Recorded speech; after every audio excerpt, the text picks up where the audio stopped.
नमस्कार नमस्कार, good morning to all of you. जय हिंद, वंदे मातरम। आप सभी दोस्तों को, मित्रों को, भाइयों को स्वागत एवं अभिनंदन करता हूं मैं अपने YouTube channel maths by Rinku Tripathi पे। आप सभी जानते हैं कि हम इसी चैनल पे आपको पढ़ाते हैं रीजनिंग।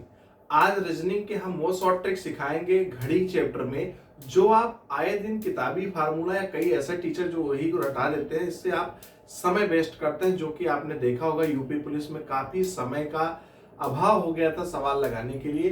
तो सबसे पहले आप देख लीजिए, घड़ी चैप्टर पढ़ाया जाएगा और ये मान के चलिए कि यहाँ पे 100 क्लास होगी, उसकी ये पहली क्लास है। ये आप अपने मन में गांठ बांध लीजिए कि मार्ट साहब बोल दिए हैं तो 100 क्लास होंगी, जिसमें ये पहली क्लास है। और ऐसे ही कॉन्सेप्ट वाली चीजें होंगी। तो पहले कॉन्सेप्ट ये देखिए कि जब घड़ी की दोनों सुइयां आपस में 0 डिग्री का कोण बनाती हैं, इसे संपाती भी कहते हैं, या एक दूसरे से मिलती हैं। बात देखी है, मिलने का मतलब ये होता है कि जैसे मान लो ये घड़ी है, घड़ी में आपने देखा होगा डायल घड़ी। आजकल डिजिटल घड़ी का ज्यादा जमाना है, लेकिन आप डायल घड़ी जानते होंगे, जो मम्मी या पापा के शादी में मिला होगा। तो अगर दोनों सुई, ये घंटे वाली सुई और मिनट वाली सुई अगर ऐसे है, तो इसका मतलब आपस में मिली, और मिली तो इसका मतलब ये हुआ कि 0 डिग्री का कोण बना। इस साथ ही साथ इसको कहते हैं संपाती। क्या बोलते हैं? संपाती होती है। या लिखकर आएगा 0 डिग्री का कोण, या कहेगा एक दूसरे से मिलान करती है। इन सब का क्या मतलब है? एक ही मतलब है, 0 डिग्री का कोण। समझ गया? अब आपका मेरा पहला ये सवाल है कि 0 डिग्री का कोण 1 घंटे में कितनी बार बोलता है? तो एक बच्चा तभी तुरंत बोलेगा कि मार्ट साहब 1 घंटे में ये 1 बार बनता है। तो हम पूछेंगे 24 घंटे में कितनी बार बनता है?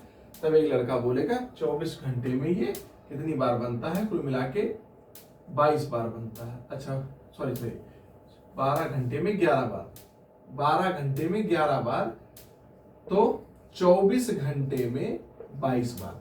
अब आप हमें ये बताओ कि 1 घंटे में 1 बार बना, तो 12 घंटे में तो 12 बार बनना चाहिए, एक कमी हो रहा है। और 24 घंटे में 22 बार बनना, तो ये 2 की कमी हो रही है। वो क्यों हो रही, कहां हो रही है, इसको हम आगे जानेंगे। लेकिन आप सबसे पहले सवाल ये सुनो कि सेकंड की सुई, सभी लोग जानते हो कि सेकंड की सुई 1 सेकंड में कितना डिग्री चलती है? तो आप बोलेंगे 6 डिग्री चलती है। यहां तक ओके रिपोर्ट है सबका। मिनट की सुई 1 मिनट में कितना डिग्री चलती है? तो आप बोलेंगे सर कि मिनट की सुई 1 ही मिनट में 6 डिग्री चलती है। घंटे की सुई 1 मिनट में कितना चलती है? तो घंटे की सुई 1 मिनट में आधा चलती है। तो 60 मिनट में कितना चलेगी? अभी यूपी पुलिस सवाल में आया था कि 1 घंटे 20 मिनट कितना चलती है। तो घंटे की सुई की खासियत होती है, जितना मिनट चलती है उसी का आधा डिग्री बनाती है। 1 मिनट में आधा, तो 60 मिनट में 30। समझ गया? अब सवाल ये पहला हमारा कि 3 व 4 बजे के मध्य, 3 व 4 बजे के मध्य वह समय ज्ञात कीजिए जब घड़ी की दोनों सुइयां आपस में मिलती हैं या ओवरलैपिंग, इंग्लिश में ओवरलैपिंग करती हैं या संपाती होती हैं। तो बहुत जगह यह फार्मूला किताबों में आपको मिलता होगा कि 2/11 A1 प्लस माइनस A2। हमारा यह मानना है कि इससे लगाओगे समय बहुत ज्यादा लगेगा। जहां A1 होता है H1 गुणे 30 और A2 होता है प्रश्न में गिवन एंगल, तो इससे लगाओगे समय ज्यादा लगेगा। तरीका हमारा जो है वो आप अपनाओ। तरीका यह है कि सीधा सीधा एक चीज ध्यान रखना, H1 गुणे 60/11, इसके अलावा कुछ नहीं। इसके अलावा आपको कुछ नहीं ध्यान रखना। पूरा चैप्टर हम इसी बात पे समाप्त कर देंगे कि H1 गुणे 60/11। अब H1 क्या होता है? जैसे यहां देखो 3 व 4 लिखा है, तो इसको बोलते हैं H1 और इसको बोलते हैं H2। पूरे चैप्टर में H2 का कोई रोल नहीं है, केवल किसका रोल है? H1 का। मान लो यहां हमने सवाल में लिखा 4 व 5, तो आप बताओ H1 कौन है? वेरी गुड, H1 क्या है? 4। H2 क्या है? 5। तो क्या H2 का कोई रोल होगा? नहीं होगा। H1 का? जी हाँ बिल्कुल होगा। हमने यहां लिखा 6 व 7 बजे। अब बताओ H1 क्या है? तो आप बोलेंगे सर H1 है 6। समझ गए आप H1 क्या है? वही H1 गुणे 60/11।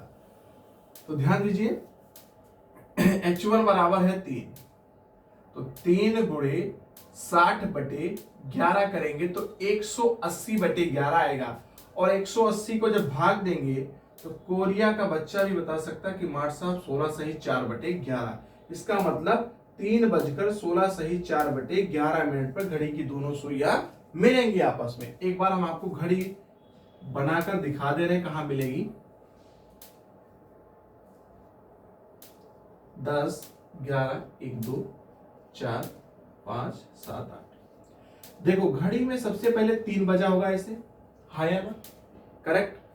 अब 3 बजा होगा, लेकिन ये 3:16, इसका मतलब ये जो घंटे वाली सुई है यहां ना होकर के, पहले देखो यहां थी 3 पे, अब यहां ना होकर के 3:16 का मतलब यहां आ गई होगी, और मिनट वाली सुई भी यहां से खिसक करके इसके जस्ट ऊपर आ गई होगी। तो आप देखिए कि 3:16 पे दोनों घड़ी की सुइयां आपस में मिल रही हैं, अर्थात 0 डिग्री का कोण बना रही है। सवाल अगर हमारा ये है कि आप बताएंगे 4 व 5 बजे के मध्य 0 डिग्री का कोण कब बनेगा। तो इसे भी आप, उम्मीद है कि आपने वीडियो पॉज करके आपने लगा लिया होगा, और वापस से हम आपको बता रहे हैं कि सीधा सीधा एक ही फार्मूला रखना है जो आपने रटा है। क्या? एक बार बोलो, जहां भी आप लोग बैठे हो कॉपी पेन लेके आप अपने मन में बोलो कि H1 गुणे 60/11। एक बार बोलो फिर से, H1 गुणे 60/11। बहुत बढ़िया।